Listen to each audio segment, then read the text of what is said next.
Supreme court ने high court के आदेश के खिलाफ याचिका पर सुनवाई से किया इनकार। शिक्षक भर्ती प्रश्नों के विवाद में यूपी सरकार को बड़ी राहत।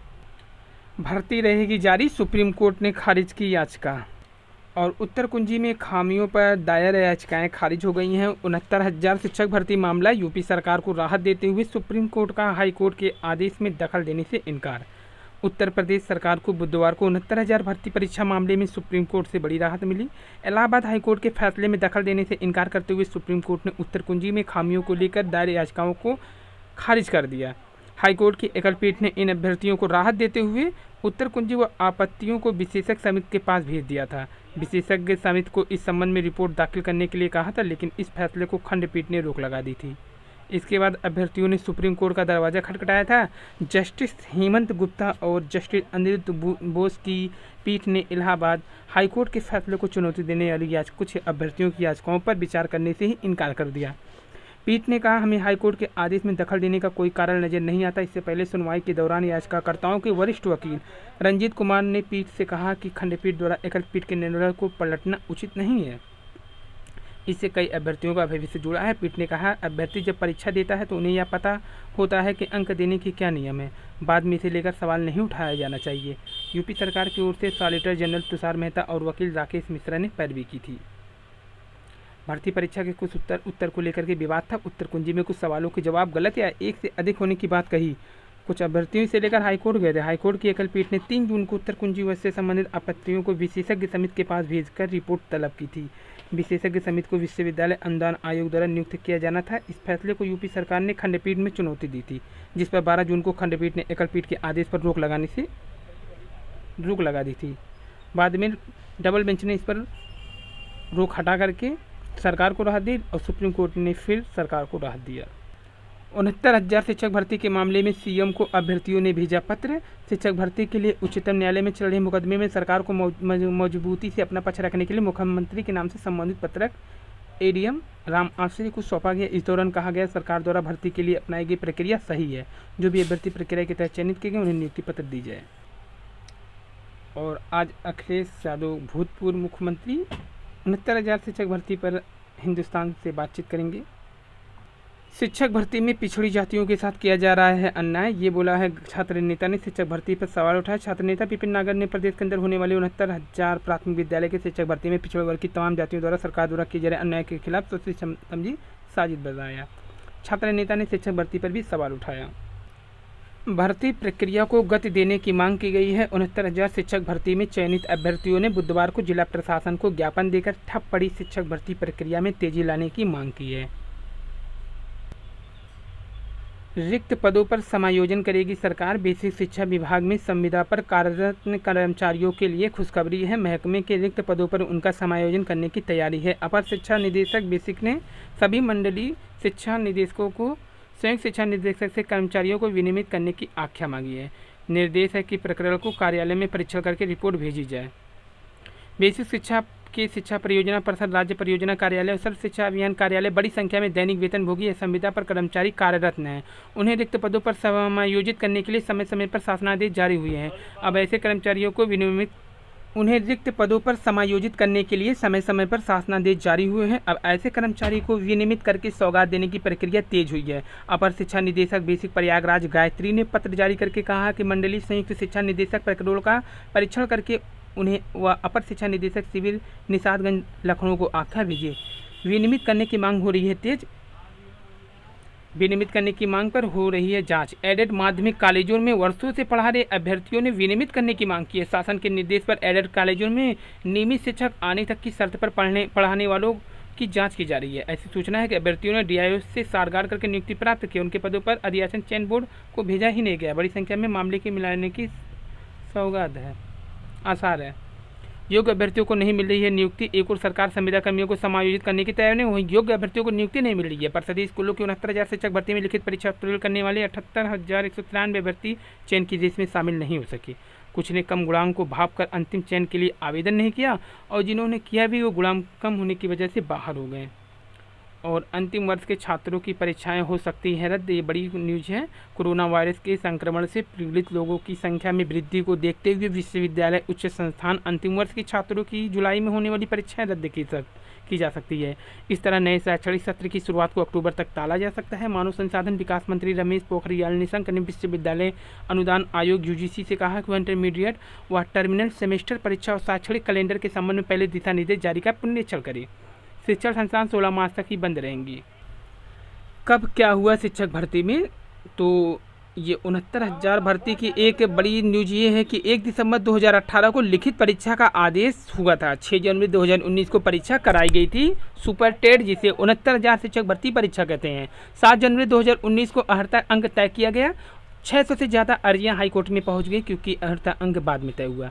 30 मार्च 2020 को फैसला सुरक्षित रख लिया गया। 6 मई को हाईकोर्ट ने 60-65 कट-ऑफ अंक के पक्ष में फैसला सुनाया। इससे पहले सिंगल बेंच ने अभ्यर्थियों के पक्ष में 40-45 पर सुनाया था। शिक्षा मित्रों के पक्ष में 12 मई को लिखित परीक्षा का रिजल्ट जारी हुआ। 13 मई को समय सारणी जारी हुई। 18 मई से लिए गए आवेदन। 3 जून से काउंसलिंग को लेकर हाईकोर्ट ने उत्तरमाला प्रकरण पर लगाई रोक। 5 जून को डबल बेंच में याचिका दायर हुआ। 9 जून को कट-ऑफ प्रकरण पर सुप्रीम कोर्ट ने कुछ शर्तों की साथ भर्ती रोक की और सरकार ने पुनर्विचार याचिका दायर की। 12 जून को डबल बेंच ने रोक हटाई। 24 जून को सुप्रीम कोर्ट ने उत्तरमाला प्रकरण में सरकार के पक्ष में फैसला दिया। कट-ऑफ प्रकरण में अभी भी मामला लंबित है। तो सुप्रीम कोर्ट ने उत्तर कुंजी को लेकर दायर अर्जियां खारिज कर दी, जो कि कुछ अभ्यर्थियों द्वारा डाला गया था। अभी भी कई अर्जियां हैं जिसमें ऋषभ मिश्रा की टीम के द्वारा अभी भी आंसर की प्रकरण का मामला सॉल्व नहीं हुआ है। और आज के सुप्रीम कोर्ट के फैसला सभी पेपरों की प्रमुख न्यूज है। शिक्षक भर्ती प्रश्नों के विवाद में यूपी सरकार को बड़ी राहत। प्रदेश में जारी रहेगी शिक्षक भर्ती। उत्तर प्रदेश में सहायक शिक्षकों की चल रही भर्ती जारी रहेगी। सुप्रीम कोर्ट ने इस मामले में जुड़े उत्तर पुस्तिका विवाद में हाईकोर्ट के गत 12 जून के आदेश में दखल देने से इनकार कर दिया। कोर्ट ने हाईकोर्ट के आदेश को चुनौती देने वाले भर्तियों की विशेष अनुमति याचिका बुधवार को खारिज कर दी। यह मामला प्रदेश में चल रही 69,000 सहायक शिक्षकों की भर्ती का है। सुप्रीम कोर्ट ने 9 जून को प्रदेश सरकार को शिक्षा मित्रों के लिए 37,339 पद को छोड़कर बाकी पर भर्ती करने की इजाजत दी थी, लेकिन इस बीच कुछ अभ्यर्थियों ने हाईकोर्ट में नई याचिका दाखिल कर दी।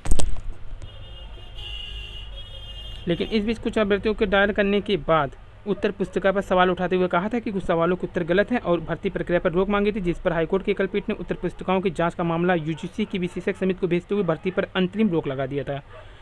एकल पीठ ने रोक आदेश को प्रदेश सरकार ने हाईकोर्ट के खंडपीठ में अपील दाखिल करके चुनौती दी और सुप्रीम कोर्ट के रणविजय मामले में दिए गए पूर्व फैसले का हवाला देते हुए कहा एकल पीठ के न्यायाधीश ने विशेषज्ञ की तरह व्यवहार किया, जबकि उस फैसले के अनुसार अगर किसी प्रश्न में भ्रम हो तो उसका लाभ एग्जामिनेशन बॉडी को मिलता है। हाईकोर्ट की खंडपीठ ने प्रदेश सरकार की याचिका पर सुनवाई करने के बाद 12 जून को एकल पीठ के आदेश पर रोक लगा दी और प्रदेश सरकार को सुप्रीम कोर्ट के आदेश के मुताबिक भर्तियां जारी रखने की इजाजत दे दी थी।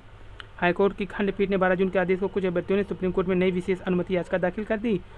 बुधवार को यह मामला न्यायमूर्ति हेमंत गुप्ता अनिरुद्ध बोस की पीठ पर सुनवाई पर लगा था। हालांकि बताते चले शिक्षा मित्रों का परीक्षा के न्यूनतम कट-ऑफ अंक को चुनौती देने का मामला अभी भी सुप्रीम कोर्ट में लंबित है, जिस पर कोर्ट जुलाई में सुनवाई करेगा।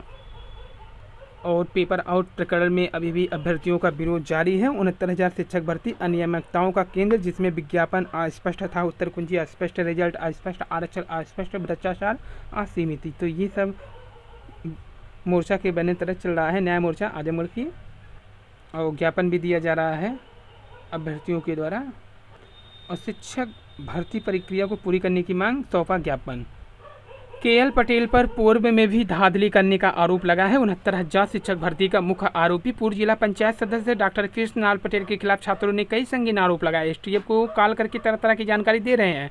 बताया जा रहा है कि उन्होंने शिक्षक भर्ती से पहले भी कई अन्य भर्तियों में धांधली की थी और अपने कई कर्मियों की नौकरी लगा चुका है। हर जगह से मिलने वाली सूचनाओं को एकत्र करके एसटीएफ जाँच कर रही है। गौरतलब है कि 69,000 शिक्षक भर्ती में नकल कराने के आरोप में सोराव पुलिस ने पूर्व जिला पंचायत सदस्य कृष्णलाल पटेल समेत 11 आरोपियों को गिरफ्तार कर जेल भेजा था।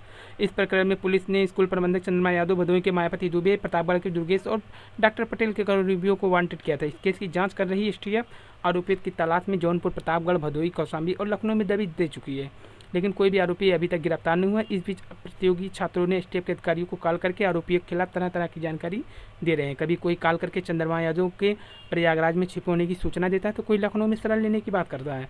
कुछ अभ्यर्थियों ने एसटीएफ को यह भी जानकारी दी कि इस भर्ती के अलावा कई भर्तियों में चंद्रमा यादव, केएल पटेल ने नकल करा करके अपने कर्मियों की नौकरी लगाई है। शिक्षा मित्रों के बेटच पर भी जवाब तलब। इलाहाबाद हाई कोर्ट ने 69,000 सहायक भर्ती में पत्राचार की बजाय रेगुलर बीटीसी कोर्स करने वाले शिक्षा मित्रों को 25 अंक का बेटच नहीं देने के मामले में राज्य सरकार बेसिक शिक्षा परिषद से जवाब मांगा। यह आदेश न्यायमूर्ति जे मुनीर ने सर्वेश कुमार की अन्य याचिका पर अधिवक्ता सीमांत सिंह को सुनकर दिया। एडवोकेट सीमांत सिंह का कहना है कि याची शिक्षा मित्र प्राथमिक स्कूल में पढ़ा रहे हैं, उन्हें 10% का वेटेज देकर रेगुलर बीटीसी कोर्स कराया गया था। कोर्स पूरा करने के बाद उन्हें फिर शिक्षा मित्र के पद पर ज्वाइनिंग भी दी गई। 69,000 सहायक अध्यापक भर्ती में आवेदन में याचियों ने खुद को शिक्षा मित्र दर्शाते हुए कॉलम 14 में बीटीसी का माध्यम रेगुलर दर्शाया। इसके बावजूद उन्हें 25 अंक का वेटेज नहीं दिया गया, जिससे याची चयन से वंचित हो गए। याचियों ने आवेदन में अनुभव प्रमाण पत्र भी लगाए। अब वे शिक्षा मित्र के तौर पर कार्यरत हैं। अभी भी वो शिक्षा मित्र पर कार्यरत। और अध्यापक भर्ती में काउंसलिंग के लिए शर्त मनमाना पूर्ण। हाईकोर्ट ने कहा है। इलाहाबाद हाईकोर्ट ने सहायक अध्यापक भर्ती में चयनितों से पहले से कार्यरत अध्यापकों को काउंसलिंग में सम्मिलित होने के लिए नियोक्ता से अनापत्ति प्रमाण पत्र लाने की शर्त को प्रथम दृष्टया मनमाना पूर्ण करार दिया। कोर्ट ने कहा ऐसी शर्त लगाने का विधिक आधार नहीं है। टीचर पॉपुलेशन रेशियो का आधार याचियों की राह का रोड़ा नहीं बन सकता। कोर्ट ने सोनभद्र के राघवेंद्र प्रताप सिंह सहित 15 लोगों को सहायक अध्यापक भर्ती की काउंसलिंग में शामिल करने व परिणाम घोषित करने का निर्देश दिया। यह आदेश न्यायमूर्ति जे मुनीर ने दिया। याचियों की ओर से अधिवक्ता प्रशांत मिश्र को सुनकर दिया गया। कोर्ट ने कहा नियुक्ति के योग्य पाए जाने पर कोर्ट की अनुमति के बगैर याचियों की नियुक्ति न की जाए। साथ ही राज्य सरकार से याचियों पर 3 सप्ताह में जवाब मांगा। कोरोना काल में रिजल्ट देने में यूपी बोर्ड आगे। सीबीएसई सीआईएसई कई विषय का पेपर ही नहीं करा सके। कोरोना फैलने से पहले खत्म करा दी थी परीक्षा। सीटीटी अब तक नहीं मिला प्रवेश पत्र। पिछले 5 साल के रिजल्ट पर एक नज़र अगर डालें तो 2019 यूपी बोर्ड के जो 5% थे उन 2019 में 80.07 लोग पास थे। 2018 में 75.16% लोग पास हुए थे। 2017 में 81.18% लोग हाई स्कूल की परीक्षा पास किए। 2016 में 87.66% लोग पास हुए। 2015 में 83.74% लोग पास हुए। इंटरमीडिएट 2019 में 70.06% अभ्यर्थी पास हुए। 2018 में 72.43, 2017 में 82.62%, 2016 में 87.99, 2015 में 88.83% पास हुए। इस बार भी फील गुड रिजल्ट रहने के आसार। 2019 में हाई स्कूल के 80.7% परीक्षार्थी हुए थे पास। 70.06% इंटरमीडिएट के छात्र छात्राएं हुए थे सफल। क्या है मॉडरेशन? छात्रों को क्या होगा लाभ? मॉडरेशन में 10वीं 12वीं की परीक्षा कराने वाले बोर्ड सभी बच्चों को विषय विशेष में अतिरिक्त नंबर देते हैं। उदाहरण के लिए मान लीजिए 12वीं में साइंस के छात्रों ने गणित, भौतिक विज्ञान, रसायन विज्ञान, हिंदी, अंग्रेजी की परीक्षा दी। 4 विषयों में तो सभी बच्चों को बहुत अच्छे नंबर मिले, लेकिन अधिकतर छात्रों को अंग्रेजी में औसत से कम अंक मिले। तो बोर्ड के जिम्मेदार लोग एक फार्मूला को आधार मानते हुए उस विषय में सभी छात्रों को अतिरिक्त नंबर देते हैं। इसी को कहते हैं मॉडरेशन। उम्मीदवारों की याचिका खारिज, प्रदेश सरकार को बड़ी राहत। उत्तर कुंजी जारी रखने का फैसला बरकरार। एटीएम को उखाड़कर बोलेरो में ले गए बदमाश। फतेहपुर सीकरी में मंगलवार रात पुलिस सो रही थी। बदमाश आए, मंडी समिति के सामने लगी oriental bank of commerce ATM को संबल से उखाड़ा, बोलेरो में लेकर फरार हो गए। एटीएम में 9.5 लाख रुपए से अधिक कैश थे। खाली एटीएम राजस्थान में सेवर के पास पड़ा मिला। पुलिस ने उसे अपने कब्जे में लिया। बदमाशों की संख्या 3 बताई जा रही थी। पुलिस को कुछ जगह सीसीटीवी फुटेज मिली। इसके आधार पर बदमाशों की तलाश जारी है। देवरिया में कस्तूरबा आवासीय विद्यालय की वार्डन बर्खास्त। फर्जी दस्तावेज पर नौकरी लगवाने वाले बबलू भी गिरफ्तार। पीसीएस में से 2018 में स्केलिंग न करने के आरोप लगाए जा रहे हैं। डीएलएड के अंक पत्र ऑनलाइन भेजे जाएंगे। छात्रवृत्ति परीक्षा का परिणाम घोषित। राष्ट्रीय आय एवं योग्यता आधारित छात्रवृत्ति परीक्षा योजना 2020-21 का परीक्षाफल सचिव परीक्षा नियामक पदाधिकारी ने घोषित कर दिया। निदेशक मनोविज्ञानशाला उषा चंद्रा ने बताया कि सफल परीक्षार्थियों की सूची मंडलीय मनोविज्ञान केंद्र के माध्यम से प्रदेश के सभी जिला विद्यालय निरीक्षक कार्यालय परीक्षा केंद्रों को उपलब्ध करा दी गई। स्कूलों की फीस माफी के लिए भी प्रदर्शन चल रहा है। स्कूल फीस माफी के लिए निरीक्षक आर्यन विश्वकर्मा को ज्ञापन सौंपा जा रहा है। शिक्षा शास्त्र मामले में प्रभावी पैरवी की मांग हो रही है। सहायता प्राप्त महाविद्यालय में असिस्टेंट प्रोफेसर शिक्षा शास्त्र के अभ्यर्थियों ने इस भर्ती मामले में सुप्रीम कोर्ट में चल रहे केस में प्रभावी पैरवी की मांग की है। बुधवार को अभ्यर्थियों ने सचिव उच्चतर शिक्षा सेवा चयन आयोग को ज्ञापन देकर अपनी मांग रखी। अभ्यर्थियों का कहना है कि इस विषय का साक्षात्कार 27 फरवरी 2020 को पूरा हो चुका है। तब से 3 मार्च 2020 को सुप्रीम कोर्ट में एक बार भी सुनवाई नहीं हुई है। अभ्यर्थियों को लग रहा है कि आयोग की तरफ से इस केस में प्रभावी पैरवी न होने के कारण केस का अंतिम परिणाम नहीं आ पा रहा है। इससे तैयारी कर रहे युवाओं को लगातार निराशा का सामना करना पड़ रहा है। साक्षात्कार के लिए बुलावा। उच्चतर शिक्षा सेवा आयोग ने हाईकोर्ट के आदेश पर असिस्टेंट प्रोफेसर समाजशास्त्र की लिखित परीक्षा में उसी के आधार पर अभ्यर्थी पूजा गुप्ता को गुरुवार को होने वाले साक्षात्कार के लिए आमंत्रित किया है। विश्वविद्यालय परीक्षाओं पर फैसला जल्द करेंगे, कहा हुआ है उप मुख्यमंत्री दिनेश। सहायक कुल सचिव परीक्षा 2018 का साक्षात्कार 30 जून से। सीबीएसई लंबित परीक्षाओं के बारे में कोर्ट को बताएगा जल्द। अभिव्यक्ति की स्वतंत्रता पर हमला है, छात्र संघ के पूर्व अध्यक्ष ने एफआईआर वापस लेने की उठाई मांग। सोशल मीडिया पर शिक्षक और लोग कर रहे हैं समर्थन, डॉक्टर उमेश पर मुकदमा। आक्टा के महासचिव डॉक्टर उमेश प्रताप सिंह के खिलाफ स्वास्थ्य विभाग की ओर से एफआईआर के खिलाफ सभी सदस्यों ने निंदा की। 20 सर्वश्रेष्ठ शिक्षण संस्थान सम्मानित हुए। दिन के 4 घंटे ऑनलाइन गुजर रहे हैं। 54 लाख से बढ़कर 1,29,00,000 हुए टिकटॉक यूजर की संख्या। जनवरी से अप्रैल तक के बीच 35 से 70% पहुंचा स्मार्टफोन पर बना वीडियो साझा करने वाले। बुजुर्ग भी पीछे नहीं, लॉकडाउन में जुड़े रहने के लिए वीडियो कॉल का सहारा लेने वाले 65% बुजुर्गों की संख्या में इजाफा हुआ। जूम ऐप की धूम रही। जूनियर इंजीनियर की नियुक्तियां रद्द करने पर जवाब तलब। हाईकोर्ट के द्वारा जूनियर इंजीनियर की भर्ती परीक्षा 853 पदों पर चयनित नियुक्तियां रद्द करने के निर्णय को चुनौती देने याचिका पर राज्य सरकार से जवाब मांगा गया है। दीक्षा पर 30 तक रजिस्ट्रेशन नहीं तो कार्रवाई होगी। स्कूल खुलने पर बिना मास्क के प्रवेश नहीं दिया जाएगा।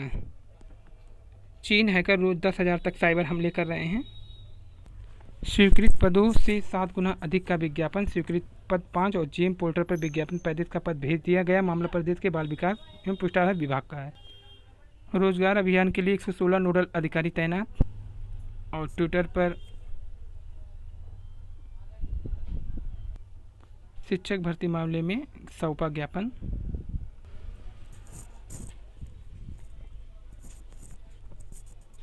तो काउंसलिंग के लिए शर्त लगाने को भी गलत कहा हाईकोर्ट ने। 69,000 शिक्षक भर्ती को मिल गई है हरी झंडी। अब काउंसलिंग को शुरू कर सकती है उत्तर प्रदेश सरकार। ये थी आज की वीडियो पसंद आए लाइक सब्सक्राइब शेयर कीजिए। धन्यवाद, थैंक यू।